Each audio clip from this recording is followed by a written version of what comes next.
9h01 sur le plateau de la matinale. Oui, on a un petit peu de retard, mais bon, c'est les vacances, vous ne nous en voudrez pas. Aujourd'hui, c'est lundi, youpi, on est le 11 juillet et bienvenue à vous. Donc, si vous nous rejoignez dans ces 2 heures de direct quotidienne du lundi au vendredi, entièrement consacrées à la Vendée, vous êtes au bon endroit pour faire le point sur ce qu'il s'est passé ces derniers jours dans le département. Alors, de quoi parlons-nous justement aujourd'hui ? Eh bien, nous allons parler du phare de l'Armandèche tout d'abord. Ça, c'est au Sables-d'Olonne. Et le site était justement exceptionnellement ouvert ce samedi au grand public. C'était à l'occasion de la fête de la mer. Une petite visite s'impose, donc on va prendre de la hauteur avec la caméra d'Alix Solanos. Vous allez voir ça. Ensuite, vacances pour certains oblige. La rédaction de TV Vendée va vous donner cette semaine 4 idées de rando à travers le département en essayant de sortir un petit peu des sentiers battus. Le premier épisode, c'est dans les pas de Clémenceau et ça se passe du côté de Mouchamp. Et puis, dans une petite vingtaine de minutes maintenant, eh bien, nous allons retrouver notre expat du jour. Il nous attend à New York, c'est Paulin Madron. Il est danseur professionnel et il vit depuis 4 ans maintenant aux États-Unis. Il va nous raconter un petit peu comment ça se passe à 5600 km de Chambéry où il a grandi. Avant cela, on va parler de la météo, car c'est un sujet extrêmement sérieux cette semaine, encore une fois. Vous allez voir qu'il va faire beau, très beau, toute la semaine sur l'ensemble du département, mais surtout très chaud, notamment sur la première partie de la semaine. La carte de ce lundi matin, pour commencer, vous le voyez, c'est du plein soleil sur toute la Vendée et déjà des températures assez élevées, 19 dans les terres, 20 sur la côte. Pas beaucoup plus de choses à vous dire. Cet après-midi, ce sera la même chose.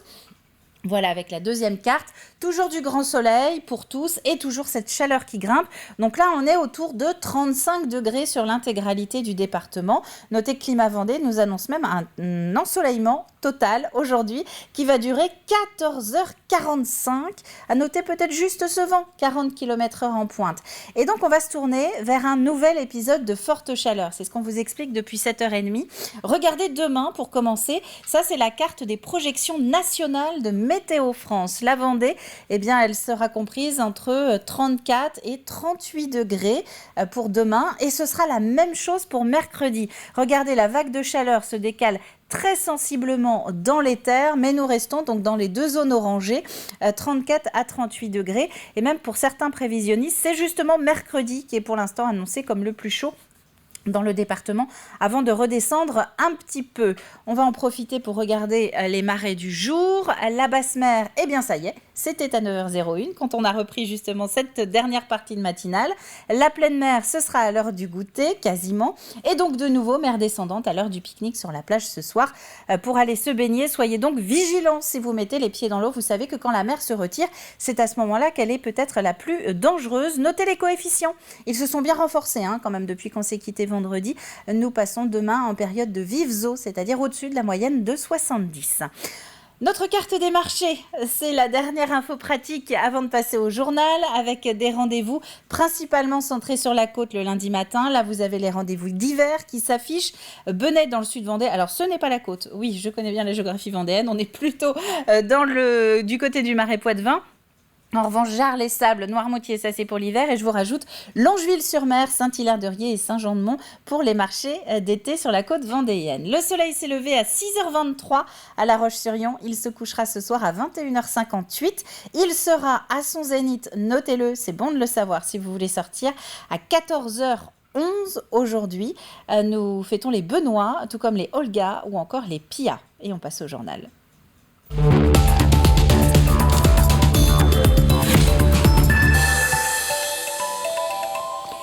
Et nous commençons donc avec la fin de semaine qui a notamment été rythmée en Vendée par la fête de la mer et des littoraux. Une 4e édition qui avait pour but de sensibiliser le grand public aux enjeux de nos côtes. Plusieurs communes se sont donc prêtées au jeu comme l'Aiguillon-la-Presqu'île, la Tranche-sur-Mer, Saint-Gilles-Croix-de-Vie ou encore les Sables-d'Olonne. À l'ouest du port des Sables, justement, chose rare, c'est le phare de l'Armandèche qui a ouvert ses portes et les prétendants à l'ascension étaient nombreux. Alix Solanos.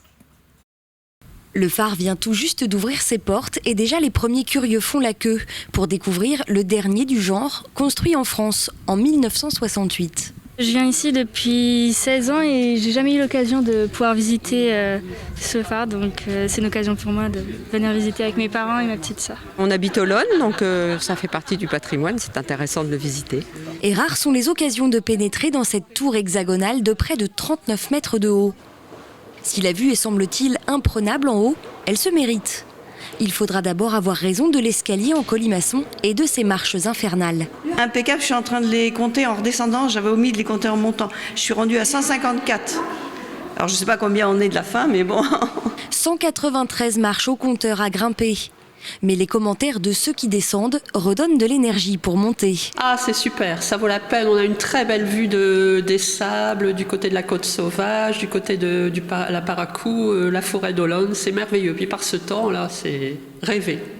Un dernier effort et ça y est, enfin la vue à 360 degrés s'offre aux visiteurs qui n'en perdent pas une miette. Et là, on voit notre maison où on habite et on a vu sur toute la ville, c'est magnifique. C'est sensationnel, honnêtement. Il y a un super point de vue et voilà, ça me ramène quelques années en arrière. Ouais, c'est fantastique. C'est pas mal, ouais. Ça vaut le coup. Ça vaut le coup de le faire. Ça vaut le coup, oui. Ah oui, oui. Ah, ça fait du bien de faire de l'exercice. C'est super. On se rend pas compte de l'exercice, franchement, ouais. Super, moi la vue ici, j'adore. À refaire, à refaire. Les marches, toi? Oui. Et bien maintenant, on va prendre un petit apéro pour se remettre sur les pattes. Et si vous voulez vous aussi apprécier la vue, il faudra maintenant attendre les Journées du patrimoine, seule date d'ouverture au public du phare de l'Armandèche, classé monument historique en 2012. Alors justement, ces prochaines journées du patrimoine, eh bien, elles sont prévues les 17 et 18 septembre et elles auront pour thème le patrimoine durable. De son côté, Saint-Gilles-Croix-de-Vie a lancé ce samedi une nouvelle saison de la Littorale. La Littorale, c'est son service de bus solidaire. Une navette qui relie Saint-Gilles à la Barre-de-Mont et ce pour 50 centimes par personne. Un circuit qui emprunte l'ancien chemin forestier et qui dessert aussi bien les plages que des musées. Ce que je peux vous dire, c'est que ça coûte 50 centimes à la personne. Et ça, par contre, c'est vraiment peu cher. Et je pense que ce qui fait le succès aussi de cette ligne, parce que vous démarrez de Saint-Gilles, vous arrivez à Fromentine pour 50 centimes. Voilà, c'est intéressant. Mais voilà, ça va dans le sens du transport collectif et c'est très bien et c'est tant mieux. Et les billets sont à prendre directement à bord. La Littorale est en circulation jusqu'au 31 août. De l'économie à présent avec ces images de l'entreprise Getex. C'est à Challans. Vous vous souvenez peut-être de Sophie Pinault, sa dirigeante. Elle était venue sur le plateau de la matinale pour nous parler de sa méthode de recrutement avec une sorte de formation intégrée qui commence en septembre. Et bien vendredi, les nouveaux locaux de l'usine agrandis ont donc été inaugurés. Plus de place pour les salariés, des machines qui permettent aussi d'automatiser les process les plus pénibles et toujours de la confection de doudounes luxe et haut de gamme ou encore des vêtements administratifs et militaires. Depuis 1 an et demi, 2 ans, on peut dire que le Made in France est revenu vraiment très très fort et nos clients nous font confiance depuis de nombreuses années. Donc c'est pour ça qu'on a décidé de construire ce nouveau bâtiment parce qu'on a confiance en l'avenir et notre objectif avec ce nouveau bâtiment, c'est de passer de 60 à 80 personnes sur les 3 ans qui viennent. Ces images à présent sur les hauteurs de La Roche-sur-Yon. Nous sommes ici sur le toit, vous allez le voir, du complexe aquatique du centre-ville, le CAP, pour répondre aux exigences du plan climat-air-énergie de l'agglomération. La ville mise sur 100% d'énergie renouvelable à l'horizon 2050. Pour ce faire, elle a donc notamment décidé d'utiliser les bâtiments publics pour exploiter un maximum de surface. Et l'idée, c'était comment réduire la facture énergétique. Eh bien, on a trouvé ce système effectivement qui vous a été présenté de déploiement de panneaux photovoltaïques sur le site. Nous nous servons également de la patinoire, des calories qui émanent de la patinoire pour justement préchauffer les bassins. On peut optimiser les énergies renouvelables sur ce site. Même si on sait qu'il est énergivore, là aujourd'hui on produit 10% de l'énergie en électricité sur le site. On la produit avec nos énergies renouvelables. Enedis et le cabinet vendéen Soc Solar ont mis en place un outil qui permet ainsi de simuler l'ampleur du projet par raccordement. Un petit peu de sport à présent avec l'opération Femmes à la barre. C'était la tenue du 14e trophée Pour la Vie hier. Une régate réservée aux femmes qui s'est déroulée au large de Saint-Gilles. Pour les organisatrices, il y a avant tout la volonté de promouvoir le sport féminin et de faire découvrir aux jeunes filles la voile de compétition. Ce qu'on souhaite, c'est de montrer en fait qu'on peut, en tant que femme, organiser et aussi être sur des bateaux et barrer, avoir ce sens du management. Et puis c'est surtout aussi prendre confiance en soi. Voilà, pour des jeunes filles et des jeunes femmes qui ne connaissent pas, c'est un très bon moyen de faire un partage d'expérience, d'apprendre à travailler aussi en collaboration, voilà. Et si la marche vous tente un peu plus que la voile, eh bien le feuilleton de la semaine va vous plaire. TV Vendée vous propose de sillonner le département en 4 randos de quelques kilomètres, 4 sites à découvrir à pied, en empruntant quelques-uns des 248 sentiers recensés en Vendée. Le premier épisode, c'est du côté de Mouchamp, dans le Bocage, avec pour objectif de découvrir la tombe de Georges Clémenceau. Alexandre Debray. Nous sommes à la chaussée, sur le passage du sentier du Petit Lait, avec une vue superbe sur la ville de Mouchamp. Le sentier du Petit Lait qui va rejoindre le Colombier à la tombe de Clémenceau.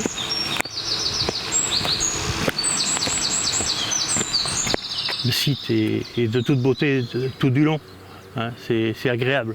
Comme là, quand on sort d'ici, on a la vue tout de suite sur le bourg de Mouchamp, quoi. C'est d'une beauté exceptionnelle.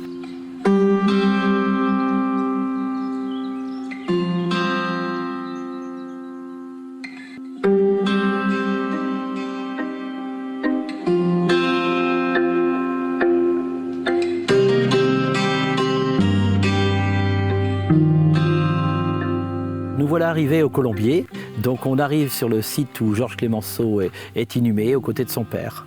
On a fait les 6 km de sentier qui relient donc le bourg de Mouchamp jusqu'au Colombier en suivant le Petit Lait.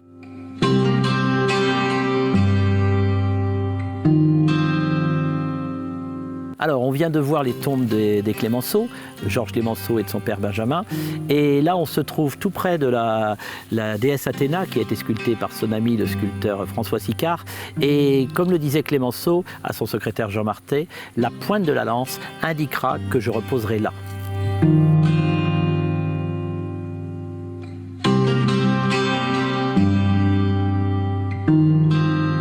C'est un lieu de grande sérénité et qui est à la fois simple mais solennel aussi. C'est un lieu qui est sobre et qui est beau en même temps. C'est vraiment la nature qui domine, quoi.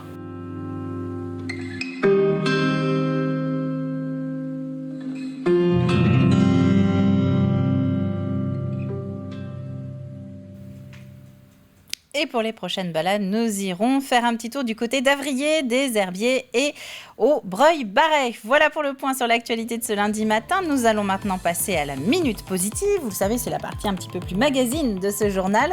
Nous allons à la rencontre d'un passionné de cirque qui est installé à Morteil-sur-Seine.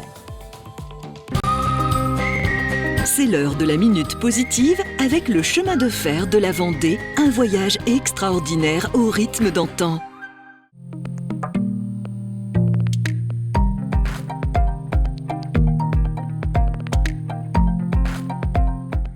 Une pièce entièrement dédiée au cirque, ce passionné n'a pas lésiné sur les moyens pour assouvir sa passion. C'est ma pièce à moi, il n'y a que moi qui ai le droit d'y rentrer. Mais oui, ça me permet de pouvoir assouvir ma passion pour le cirque, quoi. Et puis c'est l'endroit où je me mets et puis que je me détends vraiment, quoi. C'est vraiment là où je me vide la tête. Je viens, je bricole mes maquettes et puis je suis quelqu'un d'assez nerveux à la base et puis c'est le seul truc qui me détend, qui me déstresse, quoi. Voilà. Passionné par le cirque depuis tout petit grâce à sa famille, le cirque, une passion familiale. Ses frères, ses parents, personne n'y a échappé, jusqu'à en vivre même aujourd'hui pour son père. Mes parents, dans les années 90, mon père a toujours été passionné par le cirque. C'est une passion qu'il a depuis qu'il est tout petit.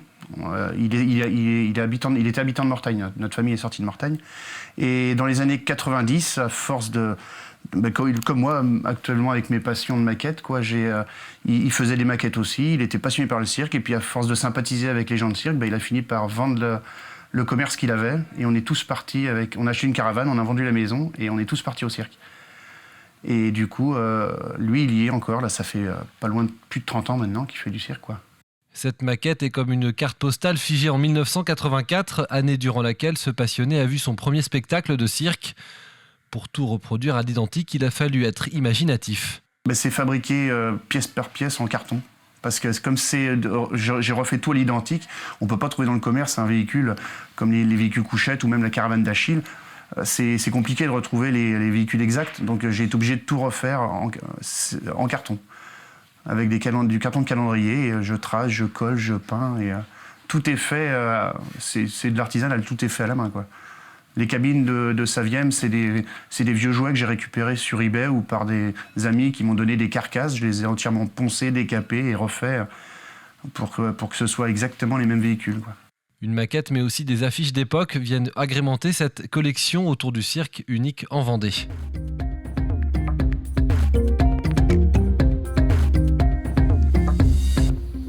Il est 9h16 sur le plateau de la matinale. On va maintenant revenir sur la vie de nos aînés en EHPAD. Avec la publication du livre Les Fossoyeurs, le premier semestre 2022 a été marqué par la mise en lumière de la maltraitance possible en maison de retraite. Une situation qui ne concerne pas tous les établissements, évidemment, mais qui concerne en revanche tous les enfants qui sont susceptibles un jour de confier leurs parents.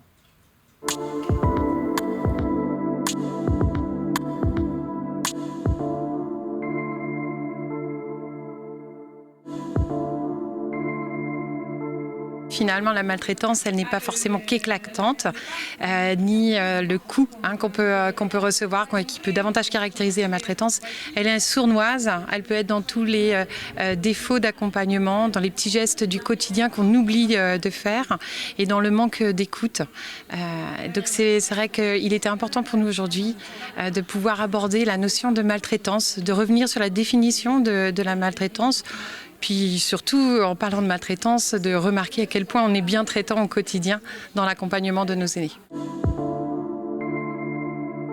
La recherche de gains, de productivité ne doit surtout pas faire oublier quel est notre cœur de métier. Finalement, pour qui nous nous levons chaque jour et pourquoi nous allons à chaque jour à notre bureau et pourquoi nous franchissons la porte de l'EHPAD. C'est bien pour accompagner le résident, dans un accompagnement digne et respectueux. Il y a ce besoin de plus en plus croissant de vie sociale, de lien social des résidents que nous accompagnons. Il y a certes le soin technique, la toilette, la douche, des sujets qui peuvent revenir de manière récurrente. Mais il y a aussi besoin de cette chaleur humaine, de prendre le temps simplement de s'asseoir et puis de papoter, tout simplement. Nos conditions de travail, avec les tensions en ressources humaines que nous traversons actuellement, finalement viennent pointer du doigt toutes ces petites maltraitances ou tous ces défauts et ce manque d'attention lié finalement à un chronomètre que nous pouvons avoir dans notre cerveau, là où il faudrait simplement prendre du temps. Le livre des Fossoyeurs, l'affaire Orpea, a re-questionné nos pratiques, nous, dans nos directions. Peut-être devons-nous davantage partager sur nos quotidiens, nos difficultés, mais aussi sur ce qui est positif pour créer ce partenariat avec les familles et les résidents.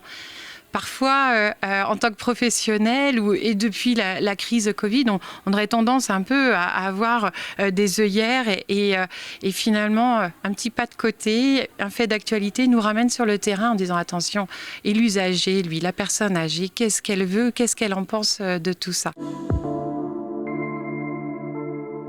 Nous avons cette culture, nous, je pense particulière en Vendée, de pouvoir finalement s'exprimer les uns avec les autres, les usagers avec les professionnels, avec les familles. Je tiens vraiment à souligner cette volonté finalement de créer un climat de confiance, de partenariat dans l'accompagnement de nos aînés.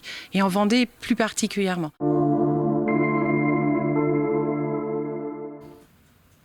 Et en cas de questions sur la maltraitance, un numéro d'écoute et d'aide existe, c'est le 39 77. On va partir en voyage maintenant.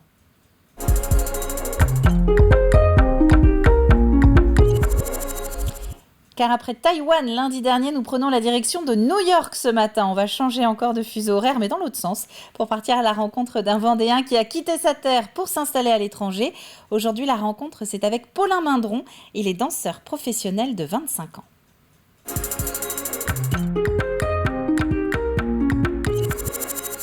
Moi, j'ai grandi en Vendée. À l'époque, ça s'appelait La Véry. Maintenant, ça s'appelle Chambéry. C'est là où j'ai passé toute mon enfance. Quand j'avais 17 ans, j'ai eu mon bac et puis je savais pas trop ce que je voulais faire parce que je pense que j'étais attiré par tellement différentes disciplines. J'ai fait une audition pour l'école Béjart en Suisse. J'ai eu la chance d'être sélectionné. Et après de la Suisse, j'ai été invité par Alvin Ailey pour venir danser à New York. Et du coup, voilà, en fait, les choses sont juste arrivées comme ça dans la vie. Et puis après, j'ai commencé aussi à travailler en tant que chorégraphe assistant avec des chorégraphes. Du coup, je suis parti à Las Vegas et dans d'autres États pour monter des chorégraphies. Ça fait 4 ans maintenant que je suis à New York. Là, ça va être ma 5e année. Et je travaille avec plusieurs chorégraphes indépendants, des compagnies. Et puis, ce que j'ai aimé aussi avec le Covid, c'est que ça m'a permis de faire d'autres disciplines et de me diversifier un peu.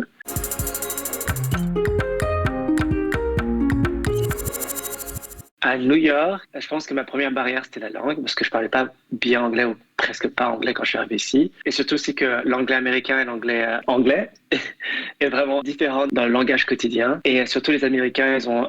je pense qu'en France, c'est quand on dit quelque chose, en général, les personnes le font. S'ils disent « Oh, on doit aller à un dîner... vraiment, il faut qu'on arrive à se connecter et tout. » Les gens, ils vont te rappeler et vous allez organiser le dîner, puis ça va se faire. C'est pas juste des paroles. Ici, aux États-Unis, pas du tout. Ils vont te dire ça tous les 4 matins. Et ça m'a pris un peu de temps à réaliser que c'est une façon de parler, en fait. Et que c'est plutôt, il faut être très amical avec tout le monde. Il faut, parce que c'est une façon de se connecter. Et je pense que moi, avec mon côté un peu français, j'accorde la valeur aux choses qu'on dit. Et puis eux, pas vraiment, en fait.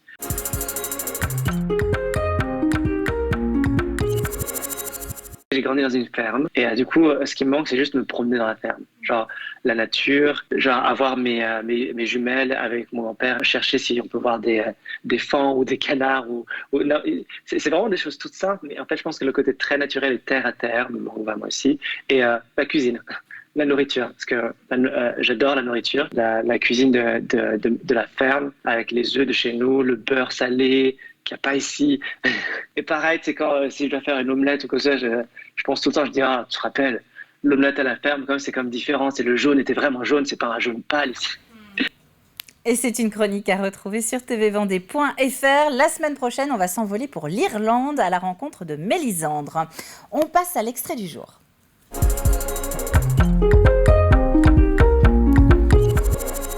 Nous parlions rando dans le journal. Eh bien, il est temps de retrouver notre randonneuse de l'été sur l'antenne. C'est Marion, dans la 2e saison de La Petite Vadrouille. Accompagnée de Stéphane, le duo est aujourd'hui en ville, du côté de Chantonnay. Et c'est reparti. Reprenons vite le cours de la rivière.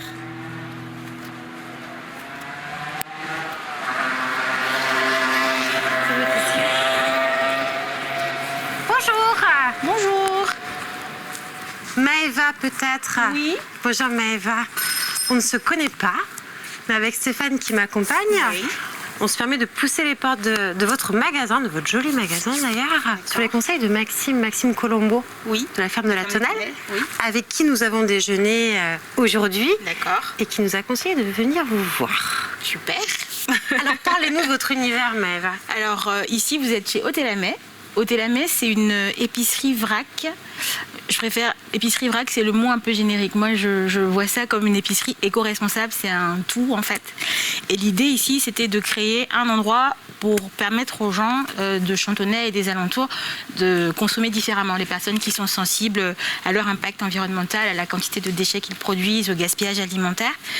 L'idée, c'était de créer un lieu qui soit à la fois convivial et où il y ait du choix en fait. De la gourmandise, plein de produits différents, voilà. C'est beau de pouvoir concrétiser les envies des gens quand même, c'est une belle émission. Est-ce que vous acceptez qu'on déambule un petit peu dans les lieux ? Et nous nous laissons porter par ce joli sourire. Un sourire qui nous conduit de produit en produit. Des cosmétiques, petit clin d'œil d'ailleurs à notre amie Sidonie, de l'artisanat, puis de l'épicerie, salée, sucrée. Maëva a vite compris que nous étions de grands gourmands. J'adore ces petits cookies. Miam. Suivons toujours cette douce voix. Tout en déambulant, Maëva nous confie ses valeurs, ses engagements, son souhait de créer ce lien entre deux mondes pourtant très proches. Son envie donc d'être toujours au plus près du producteur, mais aussi du consommateur. Les légumes de Maxime côtoient ici l'huile de la ferme Ursule. La suite, s'il vous plaît ? Eh bien, la suite, c'est dans très peu de temps, puisque vous allez pouvoir retrouver l'intégralité de cet épisode de La Petite Vadrouille saison 2, juste après la matinale à 9h45. Quant à nous, en attendant, si vous êtes d'accord, juste avant, on va passer au jeu.